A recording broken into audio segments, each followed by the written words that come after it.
Agora é hora de pegar a pipoca, porque hoje é sexta-feira É e, gente, é dia da nossa coluna Luz, Câmera e Reflexão. verdade, o reverendo Alceu Lourenço vai contar pra gente as lições sobre soberba humana no filme Duna.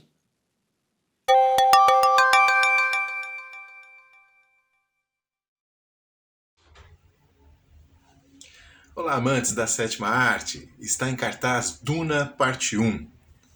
20 mil anos no futuro, a humanidade se estendeu por toda a galáxia num vasto império no qual certas etnias, chamadas casas, disputam o poder político e econômico. Temendo o crescimento da influência da casa Atreides, o imperador lhes dá a missão de supervisionar o planeta Arrakis, única fonte de mineração da substância mais valiosa da galáxia, uma especiaria que, quando consumida, é um pó que prolonga a vida e eleva os níveis de atividade psíquica humana. Sem ela, por exemplo, não seria possível pilotar em viagens interestelares. O tal planeta, também conhecido como Duna, guarda muitos perigos. A inóspita população local, os Fremen, que anseiam por retomar o controle do seu lar, que foi ali tomado por mineradores. Seres gigantescos, chamados vermes de areia, capazes de engolir tudo à sua frente. E a Casa Harkonnen, antigos supervisores da extração, que agora farão de tudo para destruir os Atreides e retomar o seu lucrativo posto. Ainda por cima, Paul, o herdeiro dos Atreides, tem tido sonhos que sugerem que há ainda muito mais mistérios em Duna. O filme de Denis Villeneuve é um espetáculo visual tremendo, uma linda cinematografia, uma produção de arte primorosa em cada detalhe nos cenários, na caracterização dos personagens, construindo de fato um universo ali diante de nós e contando também com excelentes atuações.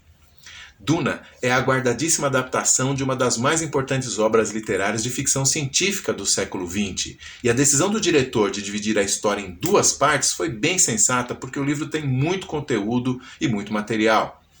Villeneuve consegue manter um bom equilíbrio, inserindo explicações necessárias para a gente que não lê os livros entender o que está acontecendo, mas também deixando algumas coisas no ar para não tornar o filme maçante. Ainda assim, temos 2 horas e 35 minutos de filme e o ritmo fica um pouco arrastado em alguns momentos. Mas a minha maior crítica é que, com a justificativa de que se trata da primeira parte da história, faltou a esse filme um clímax próprio. Mesmo sem poder fechar o arco do jovem Paul, que está só no início da sua jornada para se tornar um herói, seria sim possível colocar mais carga no embate final, que ficou meio fraco em termos de ação, comparado com as lutas de outros personagens, e também sem impacto emocional. De qualquer modo, a segunda parte já está confirmada para outubro de 2023, então é só ter um pouquinho de paciência para podermos ver a história completa. Mas a nossa reflexão de hoje parte do fato de que o mundo de Duna está 20 mil anos no futuro, mas a despeito dessa fantástica tecnologia mostrada, nos apresenta elementos que parecem tirados do passado. Temos características do feudalismo da Europa no final da Idade Média, na relação entre o imperador e os senhores de terra, no caso, senhores de planetas, né? Temos também algo do mercantilismo, com o imperador centralizando as decisões quanto a quais atividades econômicas serão priorizadas, protegidas e quem as conduzirá. Fora o forte elemento de colonialismo, particularmente aquele colonialismo de exploração ocorrido durante a Era dos Descobrimentos, em que países europeus cruzavam o Atlântico e o Índico em busca das riquezas extraídas das Américas, da África e da Ásia. Duna se passa milhares de anos depois de uma terrível batalha contra máquinas inteligentes que haviam decidido aniquilar a humanidade. Por isso, então, não existem mais computadores. Há algumas pessoas que têm as suas habilidades aprimoradas para realizarem cálculos e coisas assim. Além disso, depois da invenção de pequenos campos de força individuais que protegem contra tiros, os soldados agora se aprimoraram na luta com espadas e no combate corpo a corpo. Tem também um elemento religioso muito presente no filme, mas disso eu vou falar num próximo vídeo sobre Duna. Mas e daí? O que é que podemos falar a respeito de uma ficção científica que se passa milhares de anos no futuro, mas que parece acontecer centenas de anos no passado? Bom, nós vivemos num mundo cada vez mais tecnológico, não é mesmo? Pense, por exemplo, nos avanços tecnológicos na medicina, no transporte, na agricultura, na comunicação. Nós obtivemos as primeiras vacinas contra o Covid-19 em meses. Outro dia eu li que a capacidade de um smartphone atual supera a daqueles computadores que a NASA usou para levarem o homem à Lua, e eu nem duvido disso. Deus criou o ser humano assim, para que ele dominasse a sua criação, começando do Jardim do Éden, se estendendo por toda a Terra e, quem sabe, até os confins da galáxia mesmo. Mas sem tecnologia nada disso seria possível. Agora, o que algumas pessoas podem fazer é contemplar esses avanços que temos e imaginar um futuro brilhante para a humanidade no qual todos os problemas passados e atuais seriam deixados para trás. Mas Duna não embarca nesse otimismo. Na verdade, parece que em Duna os avanços tecnológicos só fazem avançar os antigos problemas que acompanham o homem desde sempre. E de um ponto de vista bíblico, faz muito sentido.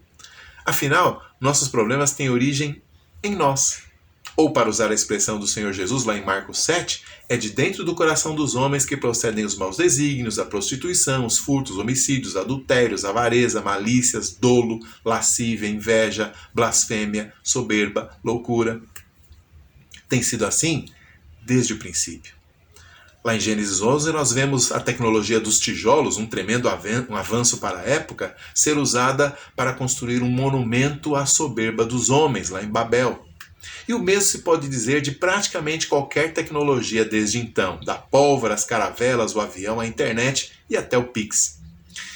Então, como cristãos, nós sim saudamos cada invenção e progresso como bênçãos da bondosa mão divina para a humanidade, mas não esquecemos que o problema humano, na sua origem, o pecado, fará com que cada dom seja corrompido e, de alguma maneira, desvirtuado. E é por isso que o Evangelho tem que ser pregado, porque no Evangelho a transformação parte do coração, não de fora para dentro, de dentro para fora. Homens e mulheres transformados não precisarão banir tecnologias, como aconteceu em Duna, mas terão sabedoria do alto para utilizá-las para o bem da humanidade e não para o mal, e avançarão para a glória de Deus e não para a própria glória. Quem sabe, quando isso acontecer, dominaremos não somente a Terra, mas até as estrelas mais distantes. Até a próxima sessão de Luzes, Câmera, Reflexão.